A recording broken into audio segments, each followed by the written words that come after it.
Morning, नमस्कार, राम राम, सत श्री अकाल, अस्सलाम वालेकुम, what you feel connected with. Start करेंगे आज का सेशन। आज हम हिंदी पेडागोजी करने वाले हैं। हिंदी और इंग्लिश पेडागोजी सबसे आसान है स्कोर करने में, है ना। पैसेज में आपके नंबर फिर भी थोड़े बहुत कट जाते हैं कई बार, क्योंकि वो स्वाभाविक है कि आप कितना भी अच्छी प्रैक्टिस करें पूरे नंबर पैसेज में ला पाना संभव नहीं है। लेकिन पेडागोजी जो 15 नंबर की आती है, हिंदी और इंग्लिश दोनों की, उसमें आप पूरा स्कोर कर सकते हैं। और मुश्किल से 8-10 टॉपिक है। मुश्किल से भी ज्यादा इंपॉर्टेंट है कि अगर आप प्रैक्टिस कर लें, क्योंकि जब आपने सीडी भी पढ़ी है तो अलग से जरूरी नहीं है कि आप पूरा सिलेबस पढ़ें हिंदी और पेडागोजी का, हिंदी और इंग्लिश पेडागोजी का। पढ़ना चाहिए हालांकि, बट अगर नहीं भी पढ़ना है तब भी आपको आज ये समझ में आएगा कि बहुत ही ईजी है। वही फंडे हिंदी पेडागोजी में अप्लाई होंगे, वही इंग्लिश में होंगे, वही पंजाबी या कोई भी अगर लैंग्वेज है, संस्कृत, जो भी आपके पास लैंग्वेज है। तो स्टार्ट करेंगे। आज हम कुछ 30th क्वेश्चन करने वाले हैं, जैसे कि इस बार ऑनलाइन एग्जाम में पूछे गए थे।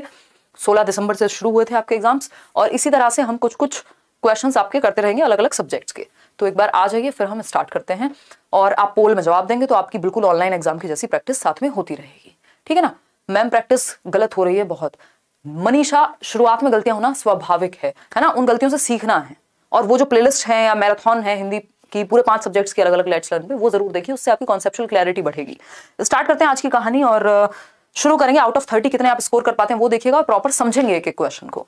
ये सेशन 1 है हिंदी पेडागोजी का, हिंदी शिक्षण शास्त्र का सेशन। होपफुली आपको पसंद आएगा, हेल्प तो करेगा फॉर श्योर, 100% लिख के लीजिएगा। तो इसका जो पीडीएफ है और ये मॉक टेस्ट की फॉर्म में भी आप ये क्वेश्चंस करियर लैब पे डाउनलोड वो कर सकते हैं, अटेम्प्ट कर सकते हैं फ्री, जो ये क्वेश्चंस हैं। और ये टेलीग्राम पे आपको पीडीएफ मिल जाएगी। फर्स्ट क्वेश्चन से स्टार्ट करते हैं। फर्स्ट क्वेश्चन एक बार आप देखिएगा।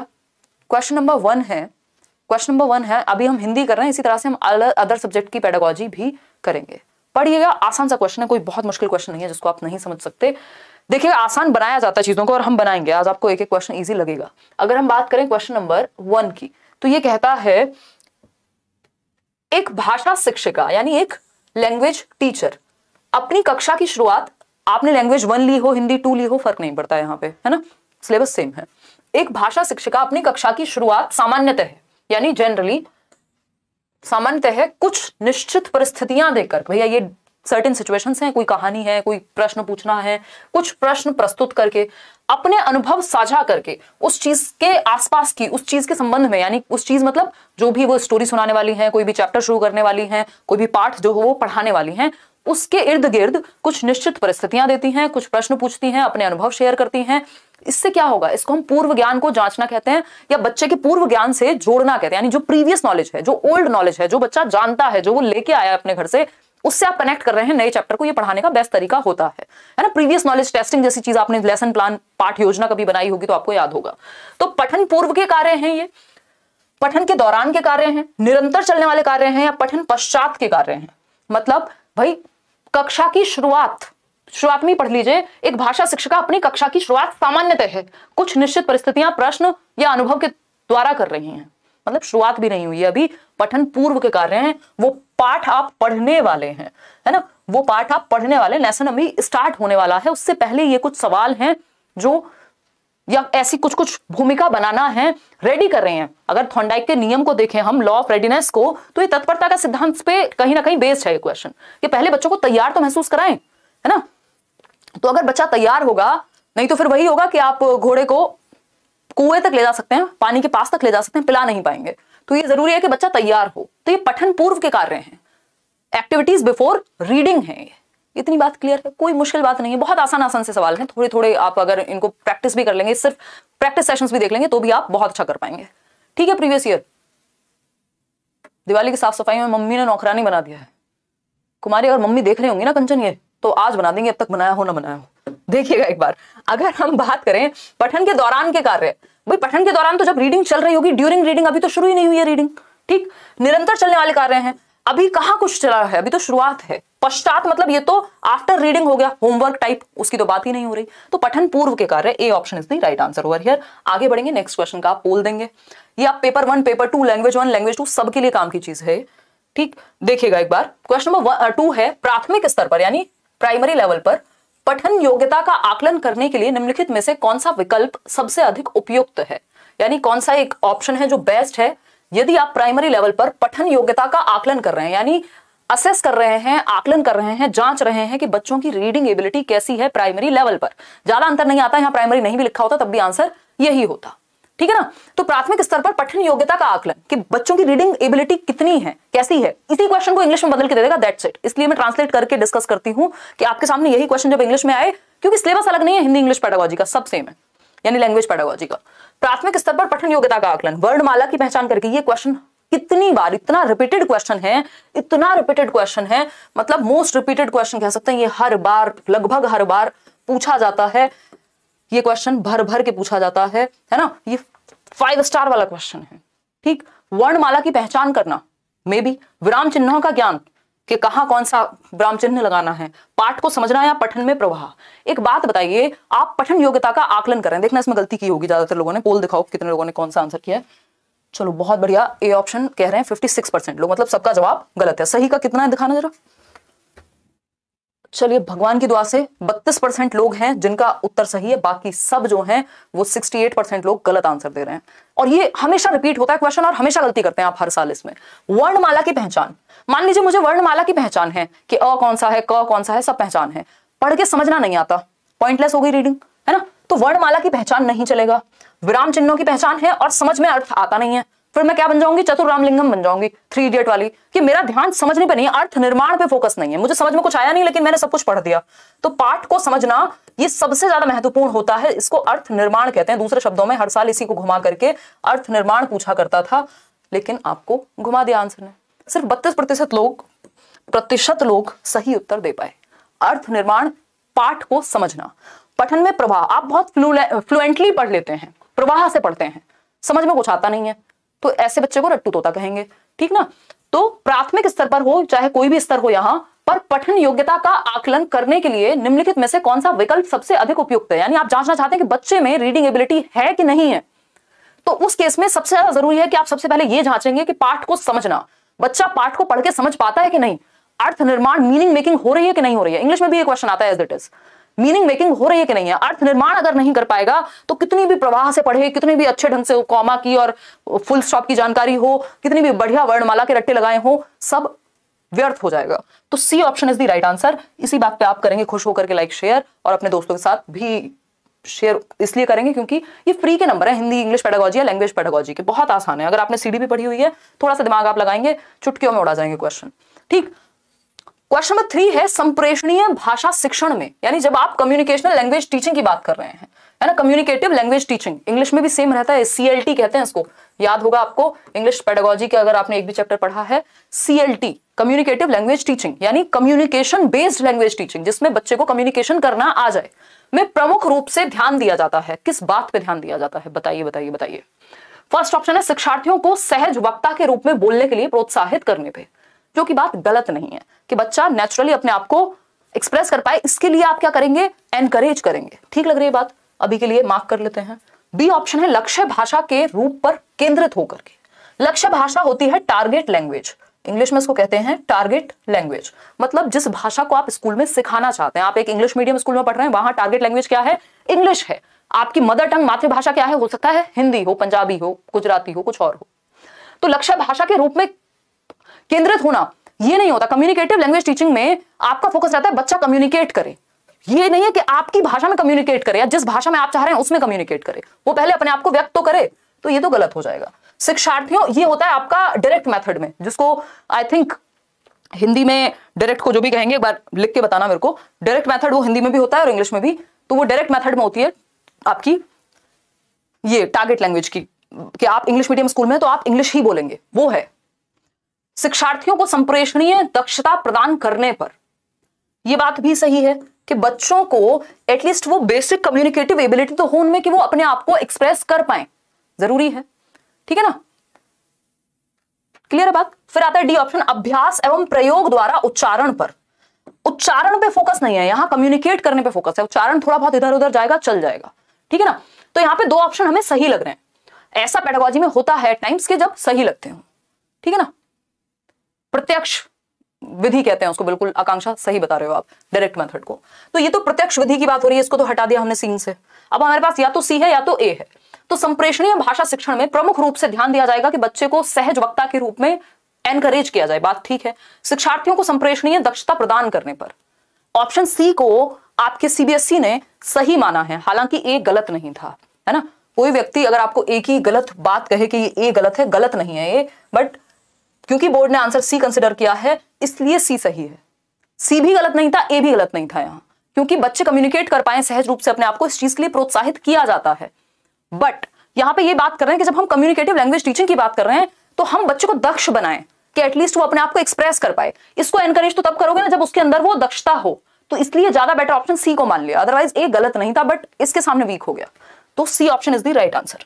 आगे बढ़ेंगे, क्वेश्चन नंबर 4 पर चलेंगे। यह विधि जो शारीरिक क्रिया एवं भाषा के समन्वयन पर आधारित है उसे डैश कहते हैं।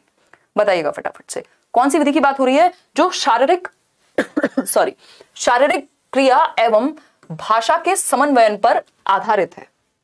यानी शारीरिक क्रिया करके आप भाषा सिखा रहे हैं। एक इतना बड़ा भेड़िया था, है ना, या ए फॉर एप्पल, तो एप्पल बना के दिखा रहे हैं आप हाथों से या व्हाटएवर इट इज। मछली जल की रानी है तो आप मछली बन के दिखा रहे हैं, ठीक है ना। ये क्या है, ये कहलाता है टोटल फिजिकल रिस्पॉन्स। इंग्लिश में भी ये क्वेश्चन सेम रहता है, TPR बोलते हैं इंग्लिश पेडागोजी में इसको, और हिंदी में बोलते हैं पूर्ण शारीरिक प्रतिक्रिया, है ना। होपफुली आपने आंसर सही दिया होगा, पूर्ण शारीरिक प्रतिक्रिया। यानी शारीरिक क्रियाओं के थ्रू, जब आप मछली की बात कर रहे हैं तो आप कह रहे हैं मछली जल की रानी है, मतलब आप फिजिकल एक्टिविटी, आप कह रहे हैं बच्चों को मेरे पीछे रिपीट करो वैसी ही फिजिकल एक्टिविटी जो मैं करा रही हूं, कोई कविता या कोई पाठ पढ़ाते हुए, तो इसको पूर्ण शारीरिक प्रतिक्रिया, टोटल फिजिकल रिस्पॉन्स कहते हैं। कार्य आधारित भाषा अधिगम, ऐसा नहीं है कि कोई वर्क बेस्ड है, कोई सहयोगात्मक संप्रेषणात्मक, नथिंग, शारीरिक क्रियाओं का प्रयोग किया गया है, पूर्ण शारीरिक प्रतिक्रिया कहते हैं। सिंपल फैक्चुअल क्वेश्चन है, इसमें मैं और आप कुछ नहीं कर सकते। इस सीधा टू द पॉइंट क्वेश्चन पूछा है, जैसे पूछ लिया हो कि प्याजे की कितनी स्टेजेस हैं, वैसा क्वेश्चन था, ये फैक्चुअल क्वेश्चन था, ठीक है ना।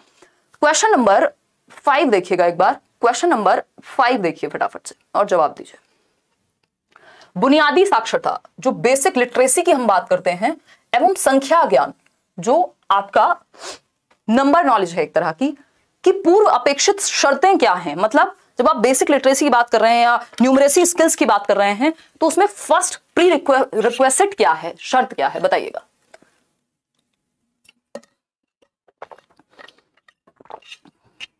फटाफट से बताइए, और जो लोग लाइक शेयर करना भूल गए हैं वो भी लाइक शेयर कर दीजिए। बहुत अच्छा लग रहा है आपसे पढ़ के। अरे संजीर, ये तो सीटेट नोटिफिकेशन नहीं निकाल रहा, नहीं तो अब तक तो हम धुआं कर देते, मतलब इतना कुछ सीख लेते हैं अलग अलग सब्जेक्ट में, क्योंकि हर साल इतना करा चुकी हूँ मैं रुकी हुई थी इस बार के, ठीक है यार अब आने दो पेपर तब करेंगे, बट थोड़ा थोड़ा अब अगर जल्दी आ गया नोटिफिकेशन तो हमारे पास समय नहीं बचेगा।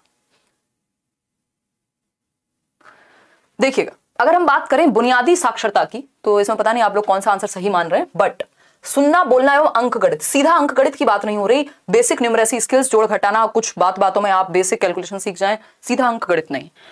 पढ़ना, लिखना एवं अंकों के साथ मूल क्रियाएं, जो बेसिक एक्टिविटीज हैं, के पढ़ना लिखना सीख रहे हैं, साथ में थोड़ी बेसिक न्यूमरेसी स्किल्स आपकी आ गई। कैसे भैया, ये 5 पेन थे, 4 पेन थे, इसमें से 2 मैंने किसी को दे दिए, कितने बचे, तो भाषा भी सीख रहे हैं आप और गणित भी सीख रहे हैं, इसको हम बेसिक न्यूमरेसी स्किल्स कहते हैं। तो बी ऑप्शन यहां सही है, पढ़ना लिखना एवं अंकों के साथ मूल संक्रियाएं, बेसिक एक्टिविटीज। लिखना पढ़ना और पर्यावरण अध्ययन नहीं, बात हो रही थी संख्या ज्ञान की, पर्यावरण कहां से आ गया। अंकों के साथ खेलना, खेलने पे बात नहीं है, इससे बेहतर ऑप्शन हमारे पास बी है, तो B is the right answer over here. आगे बढ़ेंगे नेक्स्ट क्वेश्चन पे, क्या कहता है नेक्स्ट क्वेश्चन, बताइए फटाफट से। आगे बढ़ेंगे क्वेश्चन नंबर 6 देखिएगा, क्वेश्चन नंबर 6 देखिएगा, मिलेंगे यार नोट्स भी मिलेंगे। कैसे होगा धुआं, मेटाफोरिकली समझते हो चीजें, लिटरली नहीं, लिटरली यहाँ धुआं नहीं करेंगे हम, मेटाफोरिकली करेंगे, है ना। ये सांकेतिक है ये बात, इसको लिटरल नहीं लेना है। हम पर्यावरण को बचाने पे फोकस कर रहे हैं और आप यहाँ धुआं कराने पे फोकस कर रहे हैं। मतलब ये है कि आपके लिए चीजें ईजी हो जाती हैं अब तक, और एक सेशंस बढ़ जाते हैं आपके, और पता नहीं क्या क्या हम अब तक कर देते हैं, ठीक। बताइएगा, अगर हम बात करें क्वेश्चन नंबर 6 की, शिक्षार्थियों को व्याकरण सीखने में सहायता करने के लिए, यानी आप बच्चों को हेल्प कर रहे हैं किसमें, ग्रामर सीखने में, ठीक।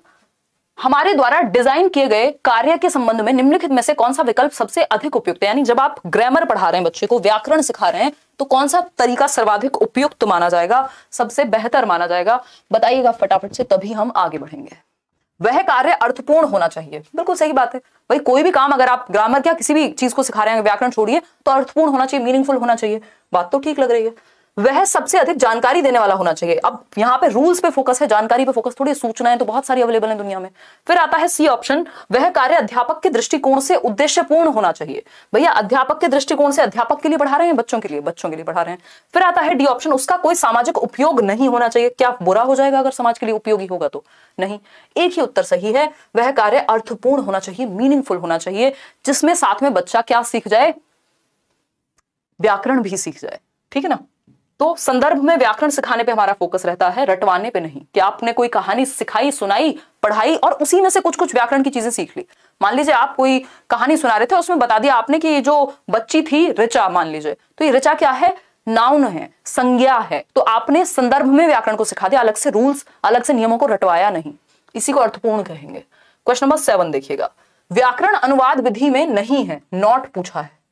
व्याकरण अनुवाद विधि में, ग्रामर ट्रांसलेशन मेथड, जीटी कहते हैं इसको, जीटी रोड नहीं, ग्रामर ट्रांसलेशन मेथड कहते हैं। ठीक है ना? जिसमें आप दूसरी भाषा को ट्रांसलेट करके सीखते हैं, अनुवाद करके सीखते हैं। यानी जब आप इंग्लिश सीख रहे हैं तो आप रूल्स के थ्रू सीख रहे हैं, ग्रामर के थ्रू सीख रहे हैं, टेंसेस के थ्रू सीख रहे हैं, और उनको भी आप हिंदी में पढ़ रहे हैं। तो इसको हम कहते हैं कि ये व्याकरण अनुवाद विधि है, जो आपकी मातृभाषा में सिखाया जाता है। मातृभाषा द्वारा सीखने को बढ़ावा देना। हाँ, इसमें मातृभाषा पे फोकस होता है क्योंकि ट्रांसलेट किया जाता है व्याकरण को आपकी भाषा में। व्याकरण को महत्व देना, हाँ व्याकरण को महत्व दिया जाता है, तभी तो नाम है इसका ग्रामर ट्रांसलेशन या व्याकरण अनुवाद। फिर आता है सी ऑप्शन, विद्यार्थी के संप्रेषण कौशल का संवर्धन करना, यानी जो विद्यार्थी है उसकी कम्युनिकेशन स्किल को बेहतर करना। ये नहीं होता ग्रामर ट्रांसलेशन में, कम्युनिकेशन पे तो फोकस ही नहीं होता। अगर ऐसा होता तो मैं और आप, या अगर हम देखें यूपी बोर्ड के बहुत सारे विद्यार्थी या इंडिया में भी जहां पे ग्रामर खूब पढ़ाई जाती है, तो उन्हें ग्रामेटिकल रूल्स का सारा पता है, ऐसे अच्छा लिख देंगे, लेकिन जब आप इंग्लिश में बात करने को कहेंगे तो दिक्कत होगी। क्यों? क्योंकि व्याकरण में अनुवाद के द्वारा पढ़ाया गया है, प्रैक्टिस नहीं कराई गई लैंग्वेज की, तो कम्युनिकेशन की प्रॉब्लम होती है, कम्युनिकेशन में संवर्धन नहीं होता ग्रामर ट्रांसलेशन विधि के द्वारा। ये इसका एक ड्रॉबैक है, नहीं के बारे में यही सही है। डी ऑप्शन है, विद्यार्थी को भाषा के धारा प्रवाह प्रयोग करने योग्य बनाना, यानी बच्चा फ्लुएंटली लैंग्वेज को यूज कर पाए। योग्य तो वो बन जाएगा, बट संप्रेषण पे फोकस नहीं है, क्योंकि वो यूज कर पाएगा। यूज किस में करेगा? ऐसे राइटिंग में कर सकता है, रूल्स को समझने में कर सकता है, रीडिंग में कर सकता है, रीडिंग इससे अच्छी होती है, लेकिन कम्युनिकेशन अच्छी नहीं होती, जो कि सी ऑप्शन में कहा है, और जो नहीं होता वही पूछा था। क्वेश्चन नंबर 8 देखिएगा। अगर आप एक सेशन भी अच्छे से समझ लेते हैं ना, हिंदी पेडागोजी, इंग्लिश पेडागोजी, आपके कॉन्सेप्ट्स क्लियर होने शुरू हो जाएंगे। कोई कह रहा दीदी हंसो ना, हाँ अभिषेक, यहाँ चुटकुले का आलम बनाया हुआ हमने, है ना। आज पहली बार हम आपका हिंदी का क्लास कर रहे हैं। मुस्कान बहुत बढ़िया, हाँ इस साल शायद ये पहली क्लास है हिंदी की, है ना।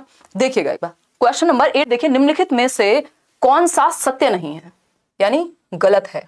इस क्वेश्चन में इन्होंने जो मजे लिए हैं, बस अभी आपको पता लगेगा, आप जवाब दीजिए, है ना, बताइएगा फटाफट से। आधे लोग लाइक नहीं करते, कोई बात नहीं अंजलि, कोई बात नहीं है, ये हम आउट ऑफ लव करते हैं आप लोगों के लिए ये जो सेशंस हैं, अदरवाइज ये सेशंस नहीं भी होंगे तब भी कोई दिक्कत नहीं है ना। सीडीपी इनफ आपको पढ़ा दी गई है। देखिएगा ये आउट ऑफ लव है, जिसको अच्छा लगे वो लाइक करे, जिसको अच्छा ना लगे वो बिल्कुल ना करे। देखिएगा एक बार, अगर हम बात करें निम्नलिखित में से कौन सा सत्य नहीं है, फर्स्ट ऑप्शन है भाषा की कक्षा के लिए एक अच्छी पाठ्य सामग्री सांस्कृतिक रूप से बोझिल हो, यानी लैंग्वेज क्लासरूम में जो एक अच्छी कंटेंट बुक है वो कल्चरली बर्डनसम होनी चाहिए, यानी कल्चर एक बर्डन की तरह देखा जाना चाहिए उसमें, तो ये तो गलत बात है, ये सही नहीं है और नहीं ही पूछा था। बी ऑप्शन पढ़ते हैं, एक अच्छी पाठ्य विषय वस्तु में सभी व्याकरणिक संरचनाएं शामिल होनी चाहिए, यानी कि एक जो अच्छी पाठ्य पुस्तक है, एक अच्छी जो टेक्स्ट बुक है उसमें व्याकरण भर भर के होना चाहिए। जबकि हम बात करते हैं संदर्भ में व्याकरण सिखाने की, है ना, संदर्भ में व्याकरण सिखाने की, ऐसा नहीं है कि व्याकरण के रूल्स नहीं भर भर के होने चाहिए, ये बात भी गलत है। सी ऑप्शन है भाषा की कक्षा के लिए एक अच्छी पाठ्य सामग्री विद्यार्थियों के लिए प्रासंगिक और रुचिकर होनी चाहिए। देखिए ये बहुत अच्छी बात है, अगर आपसे कोई पूछे व्याकरण कैसे पढ़ाना है, आप कहेंगे प्रासंगिक या संदर्भ में पढ़ाना है। जब आप कोई कहानी या कोई कविता सिखा रहे हैं तो उसी से जुड़ा हुआ कुछ कुछ आप व्याकरण की चीजें सिखा सकते हैं, अलग से रटवाने की जरूरत नहीं होती, ये आजकल का परिप्रेक्ष्य है और इंटरेस्टिंग भी हो। तो ये तो यस वाली बात हो गई कि हाँ ऐसा होना चाहिए, लेकिन हमसे पूछा क्या है, नो, क्या नहीं होना चाहिए। डी ऑप्शन है, एक अच्छा पाठ्य सामग्री वह है, एक अच्छी पाठ्य सामग्री वह है जो अच्छी खासी लंबी हो, यानी लेंदी हो, बच्चा बोर हो जाए, दब जाए उस पाठ्य सामग्री के नीचे, इतनी भारी होनी चाहिए बच्चे के वजन से ज्यादा नहीं, ये भी खराब है। तो 3 चीजें इसमें ऐसी हैं जो गलत हैं, एक चीज है जो सही है। हमसे पूछा था क्या सही नहीं है, तो 3 चीजें हैं जो सही नहीं है, मतलब 3 आंसर होने चाहिए इस उत्तर के। सीबीएसई ने कहा हाँ चलो ऐश करो, फर्स्ट सेकंड और फोर्थ तीनों सही हैं। तो अगर आपने पेपर में फर्स्ट सेकंड फोर्थ में से कोई भी एक लगाया होता तो 1 नंबर आपको मिल जाता। तो ऐसी गलतियां बोर्ड भी करते हैं जो एग्जाम ले रहे हैं, मतलब कि आपके सर में दर्द हो जाए, वहां आप सोचो अरे ये तो एक ही ऑप्शन है जो नहीं के बारे में, कहीं ये क्वेश्चन में तो कोई गड़बड़ नहीं थी, है ना। इतनी बात क्लियर है। तो यहां पे तीनों ऑप्शन सही हैं, फर्स्ट सेकंड और फोर्थ। सी ऑप्शन जो है वो ऑपोजिट था। क्वेश्चन नंबर 9 देखिएगा एक बार, निम्नलिखित में से कौन सा विकल्प पठन पूर्व गतिविधि, अभी जो फर्स्ट क्वेश्चन हमने किया था उसमें हम एक्टिविटी बिफोर रीडिंग की ही बात कर रहे थे कि टीचर जो है अपने अनुभवों से जोड़े, कुछ कहानी किस्से सुनाए, पूर्व ज्ञान का बारे में जाने बच्चे के, ये सारी बातें हो रही थी। तो कौन सा विकल्प बच्चे के पूर्व ज्ञान को जानने के बारे में सहायक है? पाठ्य सामग्री का अनुवाद करना। अगर ट्रांसलेशन कर देंगे तो इससे पूर्व ज्ञान का कोई संदर्भ, कोई संबंध नहीं है, जस्ट ट्रांसलेशन कर दिया, इसमें प्रीवियस नॉलेज कहां टेस्ट हुई? कोई टेस्ट नहीं हुई। बी ऑप्शन है अनुमान लगाने का कार्य। ये बात सही है कि जब आप प्रीवियस नॉलेज टेस्ट करते हैं, जब आप पढ़ाने से पहले कुछ कुछ चीजें टेस्ट कर रहे हैं या अपने अनुभव शेयर कर रहे हैं, कोई गतिविधि करा रहे हैं, तो बच्चा अनुमान लगाएगा कि आज हम पढ़ने क्या वाले हैं। भाई आप जब पढ़ाने जाते थे, याद होगा आपको, मुझे याद है टीचिंग ट्रेनिंग में अपनी, तो पहले हम क्या पूछते थे, कुछ कुछ आसपास के सवाल पूछते हैं पूर्व ज्ञान को जांचने के लिए कि अच्छा बच्चों आपने बादल देखे हैं, तो अच्छा फिर घुमा फिरा के हम लाएंगे कि आज हम बारिश को समझेंगे, है ना। वैसे ऐसा कोई टॉपिक होता नहीं है। तो अनुमान लगाने का कार्य आप करते हैं, ये बात सही है पढ़ने से पहले। शिक्षार्थियों को पाठ्य सामग्री का सारांशीकरण करने के लिए कहना, भैया कॉन्क्लूजन तो लास्ट में निकालोगे, पहले पता तो हो कहानी क्या है, कॉन्क्लूजन तो तब निकालेंगे, कॉन्क्लूजन तो ब्रेकअप के बाद निकालते हैं, पहले कैसे निकालोगे? ठीक। व्याकरणिक संरचनाओं का शिक्षण, यानी आप ग्रामेटिकल स्ट्रक्चर्स पढ़ाने लग जाओगे, चैप्टर पढ़ाया नहीं है, पहले ग्रामेटिकल स्ट्रक्चर पढ़ाओगे तो बच्चे तो डर के भाग जाएंगे, पहले ही वर्ड मीनिंग रटवाने लग गए। नहीं, अनुमान लगाने का कार्य, यानी आप प्रिडिक्ट करने लगते हैं, पठन पूर्व गतिविधि से आपको प्रिडिक्शन दिमाग में आ जाती है, अनुमान लगाने लगते हैं कि हो सकता है आज मैम ये चैप्टर पढ़ाने वाली हूं, क्योंकि आपने 2-4 क्वेश्चन उस टॉपिक के अराउंड, उस पार्ट के आसपास के पूछे हैं, तो अनुमान लगाएगा बच्चा। B option is the right answer. Question number 10 देखिएगा एक बार, क्वेश्चन नंबर 10 पढ़िएगा एक बार, पोल में जवाब दीजिएगा। किसी पाठ्य सामग्री में, यानी कोई कंटेंट बुक है, टेक्स्ट बुक है, में अंतर्निहित क्रियाओं और विचारों के पात्र या दर्शक के रूप में स्वयं को रखकर लिखने संबंधी कार्य डैश के अंतर्गत आते हैं। यानी कोई एक स्टोरी पढ़ी, कोई मूवी देखी और आप खुद को रख रहे हैं उस कैरेक्टर की जगह पर और तब सोच रहे हैं, है ना, आप बन गए हैं सेंटर ऑफ अट्रैक्शन, उस स्टोरी के जो मेन पात्र हैं आप बन गए हैं और अब आप अपने आप को सेंटर में रख के सोच रहे हैं। इस तरह के काम को क्या कहते हैं? पहला ऑप्शन है एक्स्ट्रापोलेटिव, यानी किसी के स्थान पर स्वयं को रखना। तो ये तो उन्होंने खुद ही जवाब दे दिया, इतनी लंबी कहानी लिख दी आपके लिए कि अगर आप थोड़े से भी स्मार्ट होंगे तो आंसर आप मार्क कर देते हैं यहाँ पे। बोधात्मक प्रश्न, कुछ बोध करने के बारे में बात हो रही है, नहीं। पाठ विश्लेषण, एनालिसिस, भाषा विश्लेषण, कुछ नहीं कहा ऐसा कि क्या सीखा, क्या बताया, कुछ नहीं। अपने आप को दूसरे की जगह रख के और अपने पॉइंट ऑफ व्यू से, अपने स्टैंड पॉइंट से कहानी लिखनी है। तो एक्स्ट्रापोलेटिव यानी किसी के स्थान पर स्वयं को रख करके देखना है और फिर लिखना है या उसके बारे में बताना है। तो A option is the right answer. Extrapolative activities कहते हैं, इंग्लिश में भी ये सेम ही टॉपिक है। क्वेश्चन नंबर 11 देखिएगा, भाषा कक्षा में काव्य, यानी जो साहित्य है या काव्य बेसिकली पोइट्री है, उसकी जब हम बात कर रहे हैं, लैंग्वेज क्लासरूम में जब हम पोइट्री की बात कर रहे हैं तो उसका मुख्य उद्देश्य क्या है, ये पूछा है हमसे। फटाफट से बताइएगा ताकि हम आगे बढ़ सकें। ये जो रेड और ग्रीन इमोजी बना बना के भेजते रहते हो आप लोग, क्या सोचते हो डर जाएगा गब्बर इससे? है आप इतनी मेहनत कर रहे हो फिर लाइक नहीं कर रहे। अरे श्यामा, आप क्वेश्चन अटेंड करो यार, दिल पे मत ले जाया करो। ये मैं हंसी मजाक थोड़ा माहौल बनाने के लिए कहती हूँ, लाइक से कुछ होता नहीं है, मतलब ऐसा कुछ, बस ये दिल की खुशी के लिए होते हैं लाइक्स। देखिएगा एक बार,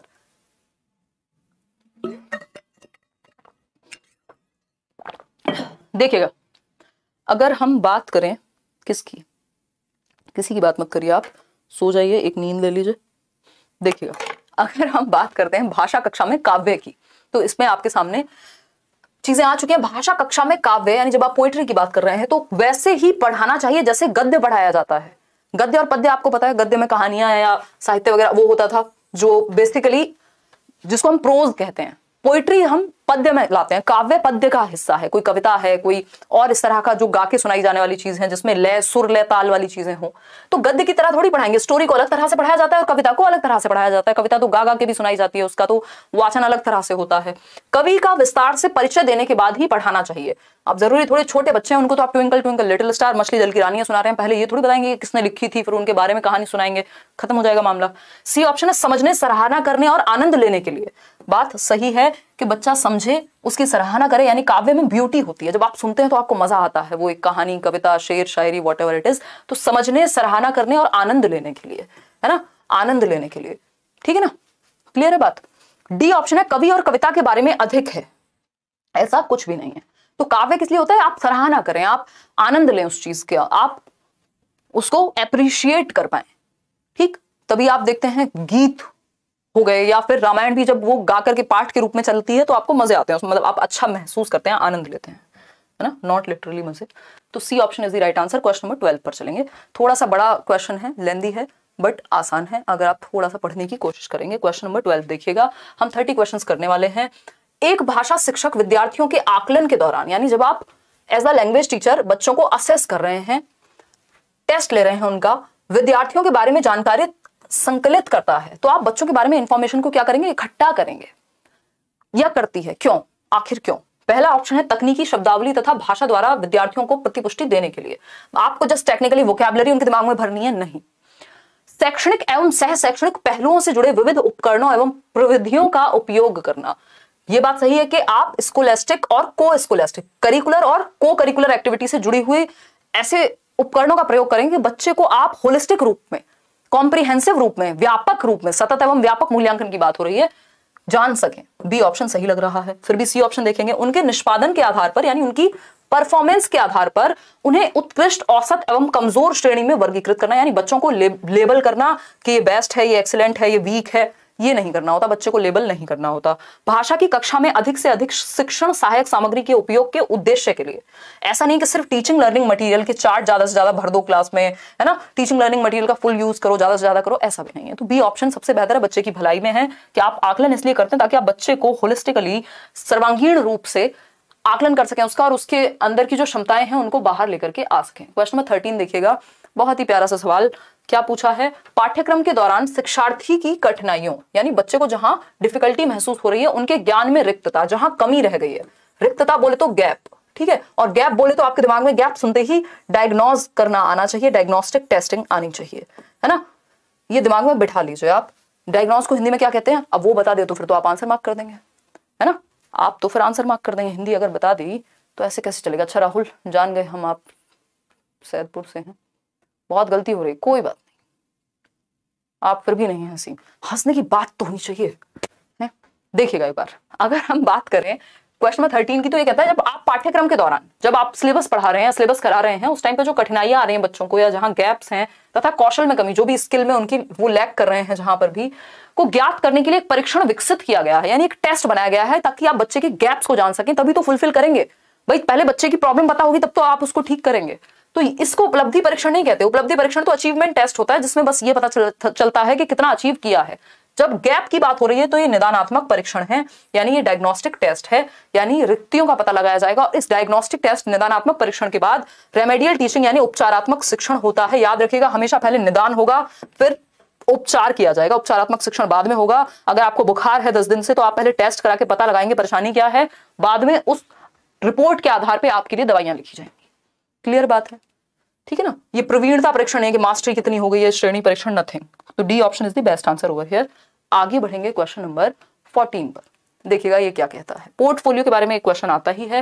निम्नलिखित में से कौन सा विकल्प पोर्टफोलियो आकलन के बारे में सही नहीं है? ध्यान से पढ़िएगा, सही नहीं है।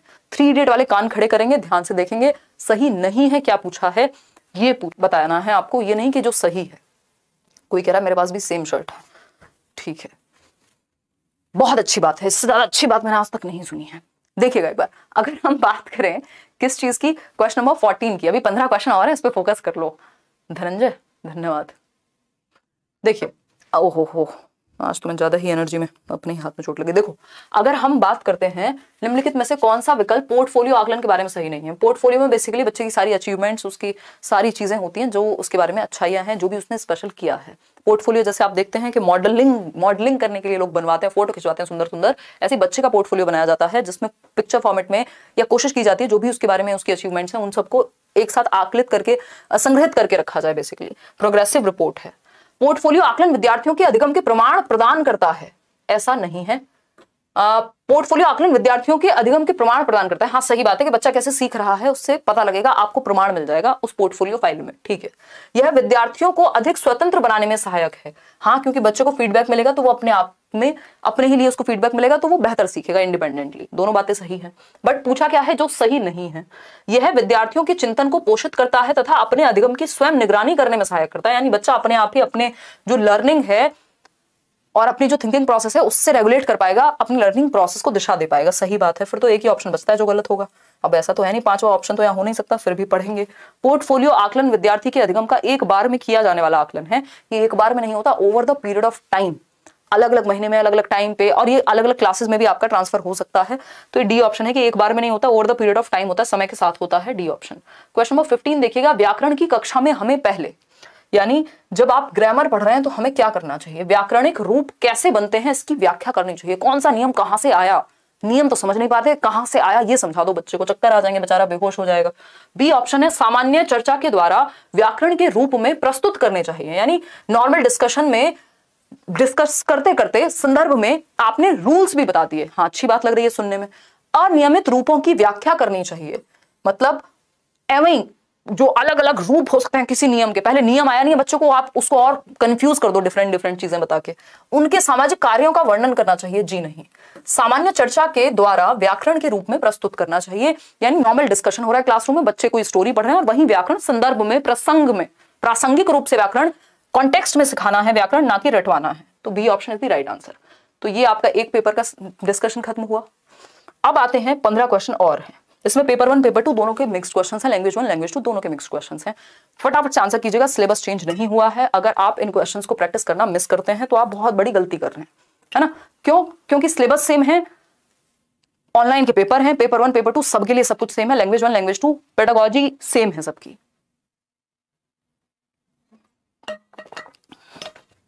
जवाब दीजिएगा। क्वेश्चन नंबर 16 कहता है, राष्ट्रीय शिक्षा नीति, न्यू एजुकेशन पॉलिसी, जो आपकी नेशनल एजुकेशन पॉलिसी है, जिस पर मैं एक वीडियो अलग से बना चुकी हूं, NEP कहते हैं हम जिसको, क्या कहते हैं, NEP 2020, ठीक। राष्ट्रीय शिक्षा नीति 2020 डैश के अध्ययन की वकालत करती है। किसको पढ़ाने की वकालत करेगी, किसकी स्टडी की वकालत करेगी? बच्चे के भले में जो होगा वही आंसर सही है, जिसमें बच्चा सबसे ज्यादा सक्रिय हो, एक्टिव हो और बच्चे की भलाई के लिए जो ऑप्शन हो, है ना। तो पहला ऑप्शन है संस्कृत, हिंदी, अंग्रेजी तथा आधुनिक भारतीय भाषाएं। चलो ठीक बात है, तो ये तो 3 लैंग्वेज फॉर्मूला भी कह ही रहा था, नहीं संस्कृत यहां पे जबरदस्ती जोड़ दिया, नहीं ऐसी बात नहीं है। मातृभाषा अंग्रेजी, राज्य की भाषा संस्कृत, क्योंकि जब मॉडर्न इंडियन लैंग्वेज बोल दिया था तो संस्कृत वहीं आ जाती, अलग से संस्कृत क्यों देनी थी। मातृभाषा अंग्रेजी, राज्य की भाषा संस्कृत, पाली, प्राकृत तथा जनजातीय तथा छोटे छोटे समुदायों में बोली जाने वाली भाषाएं। समूची विद्यालय शिक्षा में अंग्रेजी एक अध्ययन के रूप में। मातृभाषा, घर की भाषा, शास्त्रीय भाषाएं, आधुनिक भारतीय भाषाएं तथा विदेशी भाषाएं। ये थोड़ा सा ज्यादा सेंसिबल लग रहा है हमें, क्योंकि ये इसमें कंफ्यूज किया गया है कि पाली, प्राकृत, ये वो। जब आधुनिक भारतीय भाषाएं बोलती तो वहीं पे 21 भाषाएं आपकी, 21 या 22 जितनी भी भाषाएं हैं वो वहां आ जाएंगी, ठीक है। कमेंट करके बताइएगा मॉडर्न इंडियन लैंग्वेज में कितनी भाषाएं, 22 भाषाएं हैं if I am not wrong. तो वो जो 22 भाषाएं हैं उन सभी में आ जाएंगी, ठीक। तो मातृभाषा घर की भाषा मतलब मदर टंग जो घर पे बोली जाती है बच्चे के, वो होनी चाहिए। शास्त्रीय भाषाएं होनी चाहिए, बिल्कुल सही बात है। आधुनिक भारतीय भाषाएं, मॉडर्न इंडियन लैंग्वेज भी होनी चाहिए, और विदेशी भाषाएं, फॉरेन लैंग्वेज भी। तो इसमें सब आ गया, जो बाकी के ऑप्शंस थे उनसे ये बेहतर था डी ऑप्शन। क्वेश्चन नंबर 17 देखिएगा एक बार और पोल में जवाब दीजिएगा। आसान सा क्वेश्चन है, ऐसा क्वेश्चन एक आता ही है। एक बच्ची अपने माता पिता के साथ बिहार से मुंबई आई है। बच्ची बिहार से, बिहार मैप में इमेजिन कीजिए, क्योंकि मैप पे भी क्वेश्चंस आते हैं, हिंदी में नहीं आते, ईवीएस में आते हैं। तो बिहार से मुंबई गई है, मतलब कहां बिहार है और कहां मुंबई है, नीचे की तरफ साउथ में। तो बिहार से मुंबई गई है बच्ची, ठीक। तथा वह विद्यालय में हिंदी संस्कृत, स्कूल में बच्ची हिंदी पढ़ रही है, संस्कृत पढ़ रही है, अंग्रेजी सीखती है, तथा अपने पड़ोस एवं विद्यालय में जो भी उसके आसपास का माहौल है, जिस माहौल में वो मुंबई में रह रही है, और विद्यालय में जो बच्चे हैं उनसे वो अपने मित्रों से क्या है, मराठी भाषा को अधिग्रहित कर रही है, अर्जन कर रही है। एक होता है लैंग्वेज एक्विजिशन जिसको हम भाषा अर्जन कहते हैं, दूसरा होता है लैंग्वेज लर्निंग जिसको हम भाषा अधिगम कहते हैं। अधिगम मतलब पूरे तामझाम के साथ सीखना, किताबें हैं, रूल्स हैं, टीचर है, फलाना है, ये अधिगम है, लर्निंग है। अर्जन क्या है, आपने मजे मजे में अर्जित कर लिया, एक्वायर कर लिया। ऐसे आप रोड पे घूमते जा रहे थे, 4 सिक्के मिले, अलग अलग तरह के सिक्कों को आप अर्जित करते हुए जा रहे हैं, है ना। मतलब बेसिकली इकट्ठा करना, अपने एनवायरमेंट से अर्जित करना, जिसमें किसी किताब की जरूरत नहीं पड़ती। जब आप अपनी एनवायरमेंट से भाषा को एक्वायर कर लेते हैं, जैसे आपने अपनी मदर टंग को किया होगा, मातृभाषा को। अच्छे से सीखती है। आप मराठी सीखने को किस रूप में वर्णित करेंगे? भैया भाषा अर्जन कहेंगे, यही तो कहानी मैंने अभी आपको सुनाई थी। भाई मराठी सीखना भाषा अर्जन है। स्कूल में तो मराठी नहीं सिखाई जा रही थी, बच्चे ने अपने एनवायरमेंट से, जब आप नॉम चॉम्स्की कहते हैं ऐसा कि आप अपने एनवायरमेंट से, क्योंकि आपके अंदर एक भाषा अधिग्रहण यंत्र होता है, लैंग्वेज एक्विजिशन डिवाइस कहते हैं उसको, आगे आएगा क्लासेस में, तो उसके माध्यम से बच्चा भाषा को अर्जित कर लेता है बिना किसी किताब कॉपी के। आपने भी जब अपनी मदर टंग सीखी होगी ऐसी सीखी होगी। अधिगम में तो फिर रूल्स चलेंगे, स्कूल में सिखाया जाता तो हम अधिगम कह देते इसको, ठीक है, लेकिन मराठी ऐसी एनवायरमेंट से सीखी है। सहारा देना मतलब स्कैप फोल्डिंग, बाकी कोई ऑप्शन बनता ही नहीं है। आगे बढ़ेंगे, क्वेश्चन नंबर 18 देखिएगा। क्वेश्चन नंबर 18 देखिएगा, ये क्या कहता है? किसी शिक्षार्थी को एक पाठ्य सामग्री पढ़ते समय, यानी कोई कंटेंट है, कोई चैप्टर है वो पढ़ रहा है, कुछ संकेत मिलते हैं जो उसे अर्थ ग्रहण की प्रक्रिया में मदद करते हैं, यानी कुछ उसको ऐसे हिंट्स मिल रहे हैं जिससे वो मीनिंग मेकिंग कर पा रहा है। यह किस रूप में जाना जाएगा? इतनी सारी लाइट्स क्यों ऑन की हैं भाई? देखिएगा एक बार, आप जवाब दीजिएगा। सिर्फ ये वाली लाइट ऑन किया करो, तभी तो एक्स्ट्रा लाइट है आज। देखो एक बार, ज्यादा वाइट वाइट दिख रहा होगा इन लोग को। देखना, अगर हम बात करते हैं किसकी, किसी की तो कर ही लेंगे, अच्छे से समझ में आ जाता है, आप समझाते हो, पढ़ने का मन ही नहीं करता, गलत टीचर, प्लीज। ग्रेट टीचर, मुझे लगा गलत टीचर कह रहे हो, आंसू आ जाते हैं मेरे, अभी मैं चक्कर खा के गिर जाती हूँ यहाँ पे। रवि बक्सर, बिल्कुल, तो आप पढ़िए ना, फिर मजा आ रहा है तो पढ़ने में क्यों कमी करनी है, ठीक है, थैंक यू मनीष। देखिए क्वेश्चन नंबर 18 देखिए, किसी शिक्षार्थी को एक पाठ्य सामग्री पढ़ते समय कुछ संकेत दिए जा रहे हैं, कुछ हिंट्स दिए जा रहे हैं ताकि वो अर्थ समझ सके। उसको अर्थ समझने में दिक्कत हो रही है तो उसको हिंट दे रहे हैं हम, ठीक, संकेत दे रहे हैं। किस रूप में जाना जाएगा इसको? सरसरी दृष्टि से पढ़ना, तो सरसरी दृष्टि से पढ़ने में कहाँ संकेत देने का टाइम मिलता है ना? बारीकी से पढ़ना, अब ये बारीकी से पढ़ना भी नहीं कहेगा, ये कहेंगे हम इसको अर्थगत संकेत, मीनिंगफुल हिंट्स हैं ये, कि बच्चा अर्थ समझ सके। बाकी चीजों पे फोकस नहीं है, वो कितना डीप जा रहा है क्या, बट उसको अर्थ समझ में आ जाए, इस चीज पे यहाँ फोकस है, तो इसलिए C option is the right answer over here. आगे बढ़ेंगे, क्वेश्चन नंबर 19 पर चलेंगे, ये कुछ ज्यादा ही तेज भाग जाता है। देखिएगा क्वेश्चन नंबर 19 देखिएगा, अगर हम कहें श्रवण की किस प्रक्रिया में मुख्य विचार समझना, यानी मेन थीम क्या है, मेन थॉट क्या है, अनुमान लगाना यानी प्रिडिक्ट करना, निष्कर्ष आरेखित करना यानी कंक्लूड करना, कंक्लूजन या इन्फेरेंस ड्रॉ करना, सारांश यानी समरी लिखना। अच्छा क्वेश्चन है, ध्यान से पढ़िएगा, किस में आएंगे, अधिगम की कौन सी प्रक्रिया में आएंगे, बताइएगा, फटाफट से बताइए। ऑफलाइन क्लास कब होगी दिल्ली में? जल्दी होगी राहुल, फ्री क्लासेस देंगे आपको सीटेट के लिए, है ना, हम कमाल करते रहते हैं। देखिएगा फटाफट से बताइए। करियर पर क्लास हुई थी, सीटेट के बैच में नहीं हुई होगी ना, एक्स्ट्रा क्लास दी थी आपको 2 इस बार। एक बार कहो कि आप मेरी, मैं इतनी सुंदर हूं, मैं क्या करूं, पढ़ाई पे फोकस नहीं है, ब्लॉक करा देंगे फिर रोते रहना है। देखो एक बार, अगर हम बात करें श्रवण की किस प्रक्रिया में मुख्य विचार समझना, यानी मेन थीम समझ पा रहे हैं आप, अनुमान लगा पा रहे हैं, निष्कर्ष निकाल पा रहे हैं और सारांश यानी समरी लिख पा रहे हैं, तो इसको उदोन्मुखी या अधोमुखी कहेंगे, या सूचना के लिए श्रवण या सूचनात्मक श्रवण। देखो सूचना की तो यहाँ बात हुई नहीं है, यहाँ बात हो रही है कि पहले विचार समझ रहे हैं, अनुमान लगा रहे हैं, निष्कर्ष निकाल रहे हैं और सारांश की बात कर रहे हैं, यानी अर्थ पे फोकस है। जब अर्थ पर फोकस होता है तो हम जाते हैं किधर, मतलब बेसिकली आप अर्थ को समग्र रूप में सीख रहे हैं, भाषा को समग्र रूप में सीखना कहते हैं इसको, कि आप मीनिंग यानी अर्थ निर्माण कर पा रहे हैं। ये होता है अधोमुखी श्रवण प्रक्रियाओं में, ठीक है, अधोमुखी श्रवण प्रक्रियाओं में, शायद इंग्लिश में इसको हम टॉप डाउन अप्रोच कह सकते हैं। अगर हम बात करते हैं उन्मुखी की, तो इसमें आपका वर्ड मीनिंग या हम कहें जो आपके फिल इन द ब्लैंक्स, जो छोटी छोटी चीजें हैं, ये बॉटम अप जैसी अप्रोच हो जाएगी, तो वो आएगी। तो ये यहाँ पे नहीं होगा क्योंकि अर्थ पे फोकस है, तो अधोमुखी होगा। अगर वर्ड मीनिंग वगैरह पे होता है या छोटी छोटी चीजों पे, एक्टिविटीज पे होता है, तो ए ऑप्शन हो जाता है। क्वेश्चन नंबर 20 देखिएगा, 20वां सवाल कहता है संज्ञाएं यानी नाउन, क्रियाएं, वर्ब, विशेषण यानी एडजेक्टिव्स, क्रिया विशेषण डैश के रूप में वर्गीकृत किए गए हैं, बताइएगा। विषय वस्तु के शब्द हैं, क्रिया शब्द हैं, निष्क्रिय शब्द संपदा हैं या सक्रिय शब्द संपदा है। सिंपल सी बात है, ये आपके सिलेबस के शब्द हैं या कंटेंट्स हैं, तो विषय वस्तु के शब्द हैं यानी कंटेंट्स ऑफ सिलेबस हैं जो पढ़ाए जाएंगे, वो चैप्टर्स हैं। सिंपल है, इसमें कुछ भी मुश्किल नहीं था, ए option is the right answer. आगे बढ़ेंगे, क्वेश्चन नंबर 21 देखिएगा, 21वां सवाल कहता है संरचनाओं के बारे में ज्ञान, यानी जो स्ट्रक्चर्स हैं वो कैसे बने हैं इसके बारे में नॉलेज, तथा इसे सीमित अभ्यास द्वारा वर्णित करना व क्रियान्वित करना, यानी कम प्रैक्टिस यानी बेसिक प्रैक्टिस, और आपको पता चले कि स्ट्रक्चर कैसे बने हैं। तो इसको क्या कार्य विधिक कहेंगे, घोषणात्मक ज्ञान कहेंगे, व्याकरण अनुवाद प्रक्रिया कहेंगे या भाषा प्रक्रियाएं कहेंगे। भाई आपको स्ट्रक्चर के बारे में पता हो और आप सीमित अभ्यास में अपने शब्दों में या जैसे भी उसको वर्णित कर रहे हैं। तो बताइए क्या होगा? मैम मैंने कॉम्बो बैच लिया है, क्या स्पेशल बैच 5 से मैं तैयारी करूं या नहीं? क्योंकि मैंने दोनों बैच लिया हुआ है, मैं थोड़ा कंफ्यूज हो गया हूँ। यार देखो, कॉम्बो बैच लिया मनीष, इसका मतलब अगर आप सीटेट की तैयारी कर रहे हैं तो आप पेडागोजी स्पेशल में मत आइए। पेडागोजी स्पेशल डीप पेडागोजी के लिए, अगर आप पूरे देश भर में किसी भी एग्जाम के लिए पढ़ रहे हैं, चाहे वो D2+B है, KVS है, कोई और स्टेट का टेट है, सीटेट के लिए आप सीटेट के बैच में ही रहिए। सीटेट के लिए अगर आपने कॉम्बो ले लिया बस इनफ है। पेडागोजी सीटेट के लिए मत पढ़िएगा, पेडागोजी स्पेशल डीप बैच है, वहां आप कंफ्यूज हो जाएंगे, बहुत बड़ा सिलेबस है उसका। ठीक है, देखिएगा, संरचनाओं के बारे में ज्ञान, ये कहलाता है घोषणात्मक ज्ञान, डेक्लेरेटिव नॉलेज कहते हैं इसको, डेक्लेरेटिव नॉलेज कहते हैं। बेसिक आपको प्रैक्टिस करके और आप उस अपने शब्दों में उसको, कम शब्दों में बात को कह पा रहे हैं। डिक्लेरेटिव नॉलेज की कोई चीज कैसे काम करती है, कोई डेफिनेशन अगर आपको बतानी है ना, या कुछ भी इस तरह का है जिसमें आपको कम शब्दों में बात कह देनी है। आगे बढ़ेंगे नेक्स्ट क्वेश्चन नंबर 22 पे, 22वां सवाल। ये कहता है प्राकृतिक भाषा में संदर्भ से पठन सामग्री का स्रोत, यानी जब आप नेचुरली लैंग्वेज सीख रहे हैं कॉन्टेक्स्ट से, तो इसको कैसे देखेंगे? बनावटी पठन सामग्री, साहित्यिक कार्य, पाठ्य पुस्तक के लेखकों द्वारा विकसित पठन सामग्री या प्रामाणिक पठन सामग्री। यानी आप चाह रहे हैं बच्चा नेचुरली भाषा को कॉन्टेक्स्ट में सीखे, पठन सामग्री का स्रोत क्या बेस्ट होगा? जो रियल हो, जो ऑथेंटिक हो, जो जिसका कोई मतलब हो। तो ऑथेंटिक सामग्री मतलब प्रामाणिक पठन सामग्री, ऑथेंटिक मटेरियल से सिखाएंगे आप इस केस में। बाकी सारी बातें साइड हो जाएंगी क्योंकि आप नेचुरली लैंग्वेज को संदर्भ में, कॉन्टेक्स्ट में, तो कॉन्टेक्स्ट किसका होगा? आप कोई हिस्ट्री की कहानी है तो वो तो रियल है ना, तो उसका कॉन्टेक्स्ट है, एग्जिस्ट करता है। किसी ने अपनी मर्जी से कोई कहानी लिखी हो तो वो नहीं होगी। तो ये प्रमाणिक पठन सामग्री, इसको ऑथेंटिक मटेरियल कहते हैं।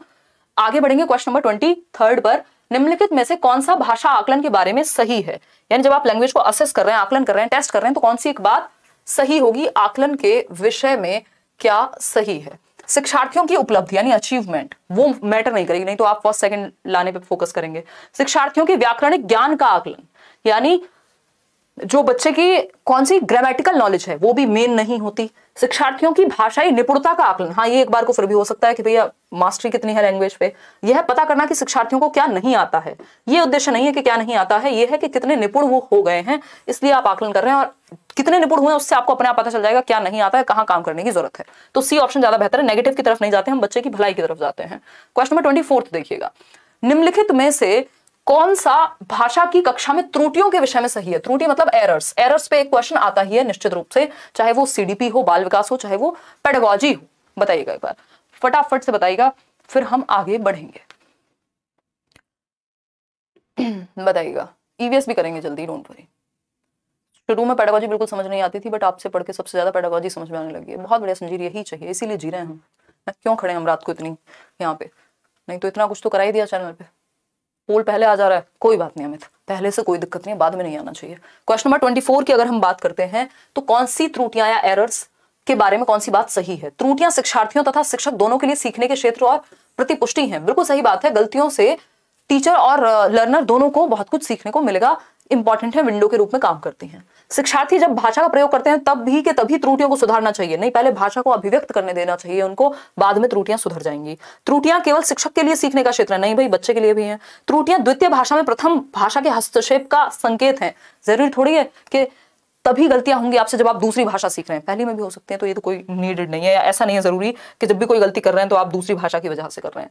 तो A option is the right answer. Question number 25 देखिएगा, पढ़िएगा, समझिएगा। क्वेश्चन नंबर 25 है, एक भाषा शिक्षक सामाजिक विज्ञान के साथियों के साथ मिलकर भारत की सांस्कृतिक विविधता यानी जो कल्चरल डाइवर्सिटी है हमारे देश में, है ना, एक शिक्षक सामाजिक विज्ञान के साथी यानी जो उनके एसएसटी पढ़ाने वाले टीचर्स हैं, मित्र हैं, पर प्रदत्त कार्य देता है या देती हैं शिक्षार्थियों को इस विषय पर रिपोर्ट लिखनी है ना, कि हमारी जो कल्चरल डाइवर्सिटी है इस पर रिपोर्ट लिखनी है, एक पोस्टर तैयार करना है, सामाजिक विज्ञान की पुस्तक तथा इतिहास, भूगोल, हिस्ट्री, ज्योग्राफी, संस्कृति, कल्चरल नॉलेज, पॉलिटी, इन सब से जुड़ी हुई अन्य पुस्तकें और दस्तावेज पढ़ने हैं।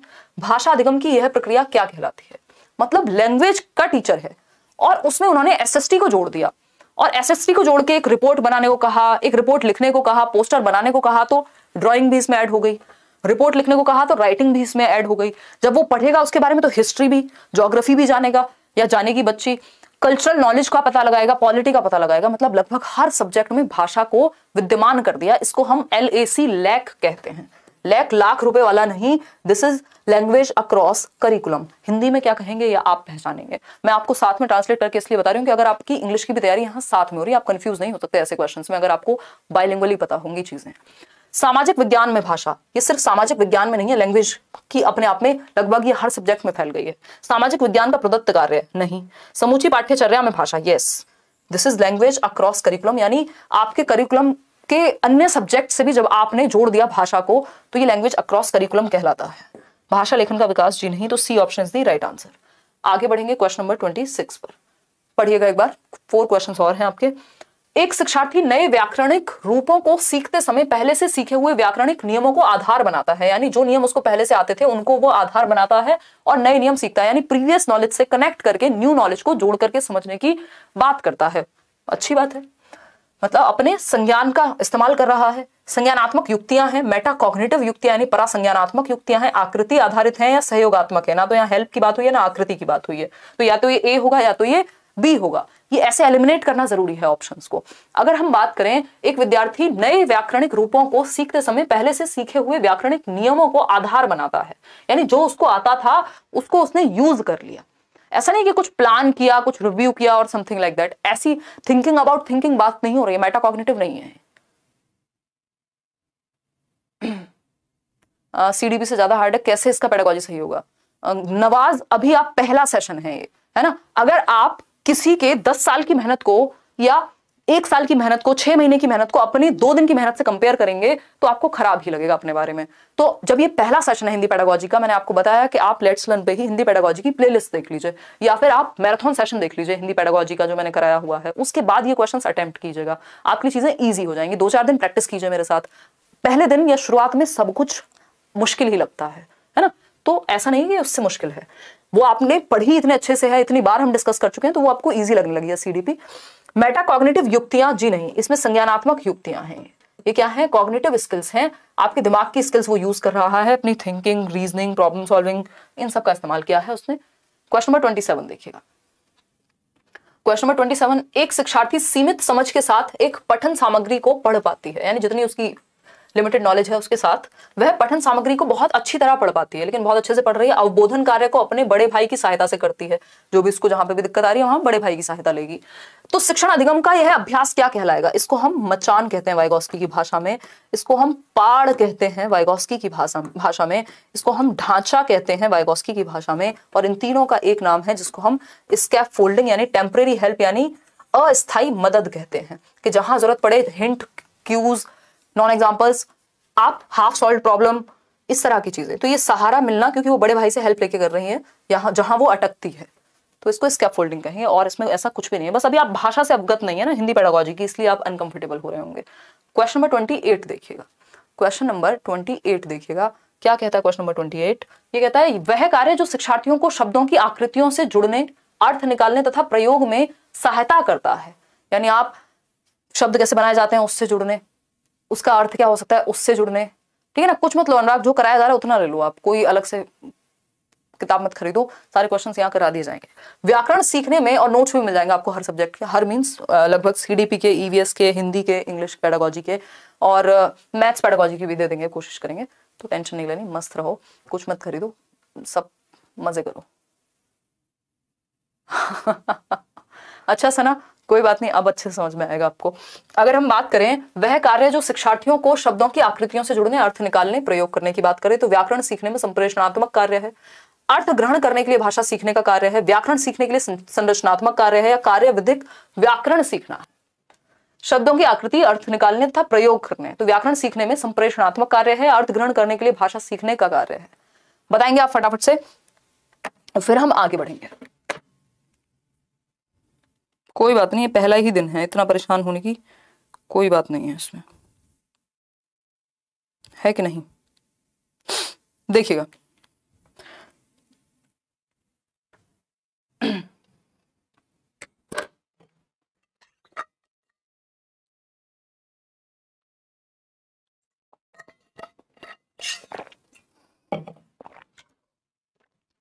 क्वेश्चन है वह कार्य जो शिक्षार्थियों को शब्दों की आकृतियों से जुड़ने, अर्थ निकालने तथा प्रयोग करने, यानी यूज भी कर रहे हैं आप लैंग्वेज को, तो व्याकरण सीखने में शब्दों की आकृतियां, व्याकरण सीखने में संप्रेषणात्मक कार्य है या अर्थ ग्रहण करने के लिए भाषा सीखने का कार्य है? अर्थ ग्रहण की यहाँ एज सच मेन बात नहीं हुई है, संप्रेषण यानी प्रयोग की बात हुई है, साथ में अर्थ की बात हुई है, तो यानी कम्युनिकेटिव लैंग्वेज टीचिंग की बात हो रही है कुल मिलाकर के। व्याकरण सीखने में संप्रेषणात्मक कार्य है यानी एक ऐसा कार्य है जो कम्युनिकेटिव वर्क है जिससे आप लैंग्वेज को, उस व्याकरण का इस्तेमाल भाषा में कर पाए। क्वेश्चन नंबर 29 है, सेकंड लास्ट क्वेश्चन है आज के लिए। निम्नलिखित में से कौन सी व्याकरण सीखने में सचेतनता में वृद्धि करने वाली रणनीति है? यानी कि आप कॉन्शियसली व्याकरण सीख रहे हैं, उसके लिए व्याकरणिक इकाइयों को नियम की तरह प्रस्तुत करना तथा पृथक रूप से, देखो अलग थलग डीकॉन्टेक्स्ट करके, डीकॉन्टेक्चुअलाइज्ड वे में नहीं पढ़ाते, व्याकरण अलग से नहीं रटवाते, तो ये तो गड़बड़ हो जाएगी। व्याकरण भाषा को संदर्भ में प्रस्तुत करना, शिक्षार्थियों के संज्ञान में लाना, वह प्रयोग करने के योग्य बनाना तथा बाद में उनका ध्यान इसके नियमों की ओर दिलाना, ये बेटर लग रहा है। व्याकरण पुस्तक अथवा अभ्यास से नहीं, पुस्तक और अभ्यास से नहीं रटवाते, व्याकरण से जुड़े प्रश्न पठन सामग्री अथवा वृत्तांत और अभ्यास द्वारा नहीं। कॉन्टेक्स्ट में है बी ऑप्शन, संदर्भ में व्याकरण सिखाना सबसे बेहतर है, जिससे बच्चे बेसिकली जब आप स्टोरी सुना रहे हैं तो वो कनेक्ट कर पाएंगे कि इसमें ग्रामेटिकल चीजें कौन सी थी। जब आप बताएंगे कि अच्छा अगर हम इसमें बात करें विशेषण की, तो ये जो लोमड़ी की चतुराई थी ये विशेषण था उसके बारे में, और लोमड़ी क्या है जो भी उसका नाम होगा वो संज्ञा थी, तो आप संदर्भ में व्याकरण सिखा रहे हैं तो वो बेटर है बी ऑप्शन। आज के लिए आखिरी सवाल क्वेश्चन नंबर 30 देखिएगा। अधिगम के सिद्धांत के रूप में रचनावाद का विश्वास है, यानी ये क्या है? कंस्ट्रक्टिविज्म के बारे में बात कर रहे हैं, रचनावाद जिसमें पियाजे और वाइगोस्की बिलीव करते हैं। क्या है? कंस्ट्रक्टिविज्म। कंस्ट्रक्टिविज्म यानी रचनावाद, यानी बच्चा सक्रिय रूप से ज्ञान का निर्माण करता है, रचना करता है, इसीलिए इसका नाम रचनावाद है, क्योंकि बच्चा क्या है? एक्टिव होगा यहाँ पे, है ना, बच्चा एक्टिव एक्सप्लोरर होगा। देखिएगा, अगर हम बात करते हैं तो पहला ऑप्शन है बच्चे कक्ष शिक्षण के माध्यम से नवीन ज्ञान प्राप्त करते हैं, यानी बच्चे तो यहाँ एक्टिव नहीं है, कक्ष शिक्षण पे डिपेंडेंट है, टीचर पे डिपेंडेंट है। भाषा संरचनात्मक अभ्यास के द्वारा सिखाई जाती है, यानी संरचनाओं में, स्ट्रक्चर्स में तोड़ के, जी नहीं। सभी शिक्षार्थी एक ही तरह से सीखते हैं, बिल्कुल भी नहीं, इंडिविजुअल डिफरेंसेस का ध्यान रखा जाएगा, चाइल्ड सेंटर्ड है ये। बच्चे अपने पूर्व ज्ञान से जोड़कर सीखते हैं, यानी बच्चा सबसे ज्यादा एक्टिव कहाँ है? यही है, या बच्चे की भलाई में यही ऑप्शन है कि उसकी प्रीवियस नॉलेज से कनेक्ट करके आप बच्चे को एक्टिव करके सिखा सकते हैं चीजें। तो आउट ऑफ 30 कितने क्वेश्चंस आपके ठीक हुए वो आप कमेंट करके बताएंगे।